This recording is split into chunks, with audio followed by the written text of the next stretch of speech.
विशेष म्हणजे भेट झाल्यानंतर 2 दिवस उलटल्यानंतर स्वतः बावनकुळे यांनीच या भेटीची बातमी बाहेर फोडली।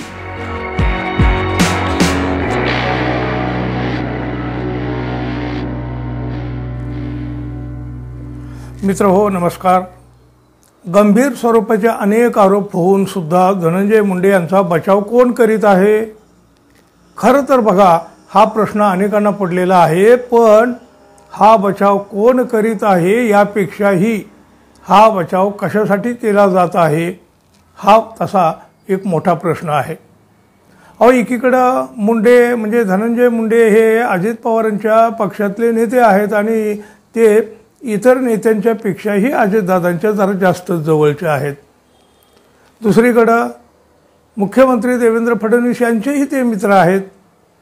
धनंजय मुंडे यांचा राजीनामा का दिला जात नाही, का घेतला जात नाही, यामागे भाजपची मोठी खेळी आहे अशी एक मोठी चर्चा आता सुरू झाली आहे। आता ही खेळी म्हणा, राजकारण म्हणा किंवा मग एक कारस्थान म्हणा, पण जी काही माहिती बाहेर येते ती मात्र धक्कादायक नक्कीच आहे।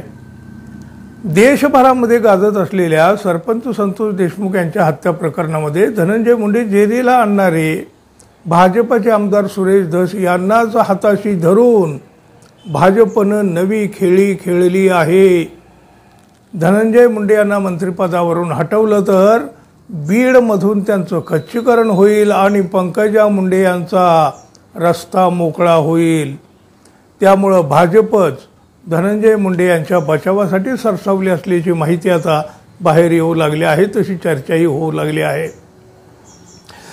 म्हणजे यासाठीच बघा, दुसरं तिसरं कुणी नव्हे तर स्वतः प्रदेशाध्यक्ष चंद्रशेखर बावनकुळे यांनी मध्यस्थी करीत धस आणि मुंडे यांच्यात भेट घडवून आणली।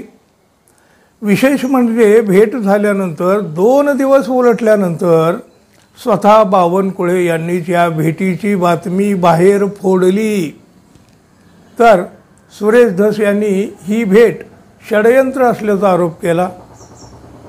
मात्र मुख्यमंत्री फडणवीस यांनी या भेटीचं समर्थन करताना मंत्र्याला आमदार भेटण्यात काहीही गैर नाही असं सांगितलं। आता बघा, ही सगळी तार कशी परस्पराशी जुळते बारकाईनं बघा। भेटीबाबत माझ्या विरोधात षडयंत्र आहे असं भाजप आमदार सुरेश धस म्हणाले, तर कोण कुणाला भेटलं यात राजकारण नको असं मुख्यमंत्री देवेंद्र फडणवीस म्हणाले आहेत। स्वतः प्रदेशाध्यक्षांनी ही भेट घडवून आणली असेल आणि तरीही धसांनी याला षडयंत्र म्हणणं म्हणजे त्यांना विश्वासात न घेताच हे सगळं केलंय की काय अशा संशयाला तर वाव आहे। कारण या भेटीमुळं सुरेश धसांचा गेम झाला असला तरी नेम हा पंकजा मुंडे यांच्यावर असल्याची चर्चा आता राजकीय विश्वात सुरू आहे। मुळात मंत्रिमंडळ विस्तारामध्ये अजित पवार गटाच्या यादीत धनंजय मुंडे यांचं स्थान नव्हतं। या यादीमध्ये छगन भुजबळ यांचं नाव होतं। मात्र अचानक भाजप आणि अजित पवारांच्या गटात घडामोडी घडल्या। भाजपच्या बड्या नेत्यानं अजित पवार यांना फोन केला आणि मुंडेची मंत्रिमंडळामध्ये वर्णी लावली गेली आणि त्यानंतर भुजबळ यांचा पत्ता कापला गेला। हा सारा खटाटोप केवळ पंकजा मुंडेंचं बीडमधलं वर्चस्व वाढू न देण्यासाठी सुरू होता अशी देखील आता चर्चा आहे।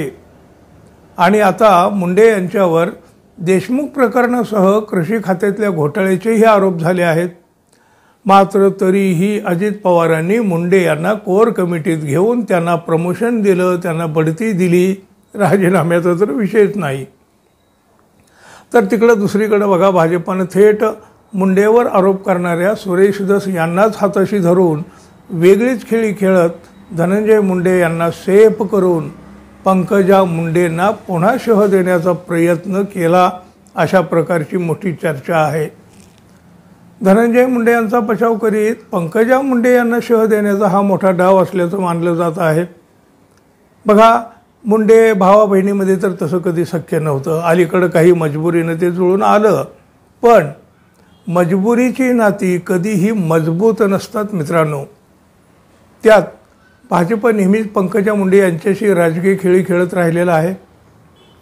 आताही मुंडेचा बचाव करीत पंकजा मुंडे यांना शह म्हणजे बघा ना, गेम कोणाचा आणि नेम कोणावर.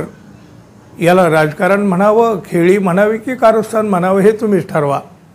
आणि हो, आपण अजून आपल्या चॅनलला सबस्क्राईब केलं नसेल तर कृपया सबस्क्राईब करावं ही अपेक्षा आहे. धन्यवाद. पुन्हा भेटू. तोपर्यंत नमस्कार.